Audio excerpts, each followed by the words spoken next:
y es muy, muy, muy, muy, muy probable que se pierda esa paridad. Lo que puede salvar al euro con respecto a una no depreciación muy mayor es la entrada en recesión temprana por parte de Estados Unidos.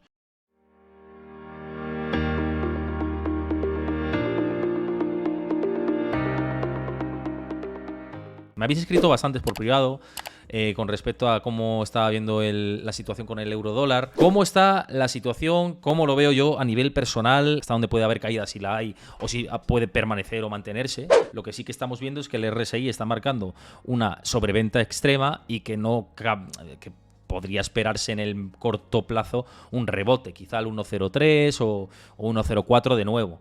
Ya veremos, porque está habiendo una ola de ventas importante y hay muchos fondos hedge funds bajistas que se están posicionando en contra del euro y lo están tumbando bastante. Entonces vamos a ver si las fuerzas bajistas se imponen respecto a la parte alcista, que los alcistas han corrido del euro, básicamente. Entonces, bueno, desde el punto de vista técnico es verdad que influye todo esto que digo, que cabría verse esto, pero que luego, evidentemente, si hay muchos hedge funds posicionados a la baja, que es lo que está sucediendo ahora, y con todo el clima en cuanto a bancos centrales, tipos de interés, etcétera, pues la debilidad del euro no va a desaparecer de la noche a la mañana.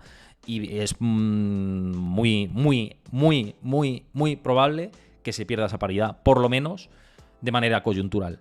Me costaría a mí ver, os digo, así como a modo resumen de cara a pensando en un largo plazo, me costaría ver un euro muy, muy débil en un largo periodo de tiempo. Es decir, a Estados Unidos no le interesa tener una fortaleza del dólar muy amplia. Ahora le puede interesar quizá más por la parte inflacionaria, ¿no? Y porque todos los productos básicos, materias primas, petróleo, gas, largo, etcétera, se compran en dólares.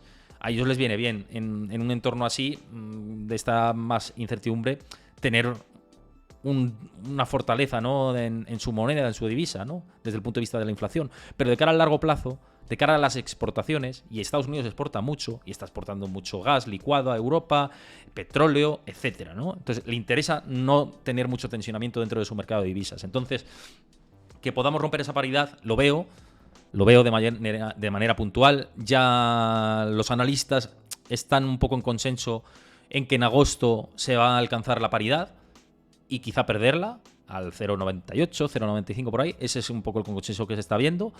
Y de hecho el mercado nos está llevando por ahí. Es que el mercado nos está llevando por ahí, con esta velaza, ¿no? Importante.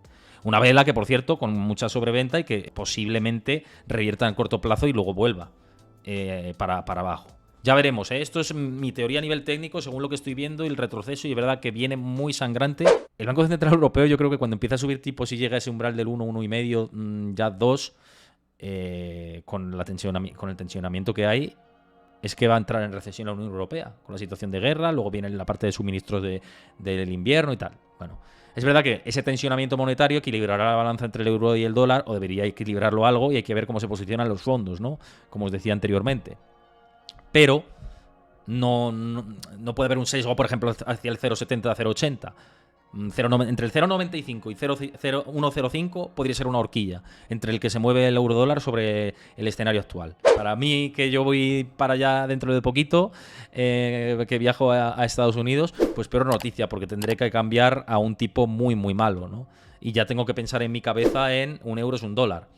O un poquito, bueno, pues como cuando viajaba a Reino Unido, ¿no? Que la libra estaba más fuerte. Pues es que tenemos que empezar a pensar en ese clima. Mal momento, en realidad, para ir a Estados Unidos, pero bueno, es lo que toca. Y ya termino con el análisis de Pictet en este caso. Dice, el principal riesgo para esta previsión es un aumento sostenido de los precios del gas y dificultades para aumentar inventarios del mismo en la eurozona antes del próximo invierno. Cosa que ya estamos viendo que es muy difícil. Con lo cual, el principal riesgo es algo que ya cada vez es más plausible.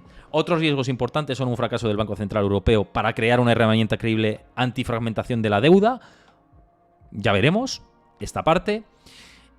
O que la inflación estadounidense sea persistente y provoque que la Reserva Federal continúe centrándose en la estabilidad de precios.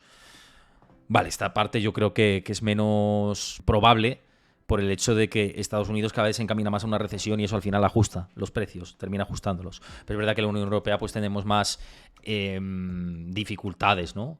en este lapso temporal en el que nos estamos moviendo. Pero bueno, básicamente eso es lo que os puedo decir con respecto al eurodólar. Yo lo que veo es pérdida de la paridad seguramente en el corto o medio plazo, y luego pues también vamos a ver qué pasa con los niveles macro. Lo que puede salvar al euro con respecto a una no depreciación muy mayor, ¿no? Lo que puede salvar al euro es la entrada en recesión temprana por parte de Estados Unidos.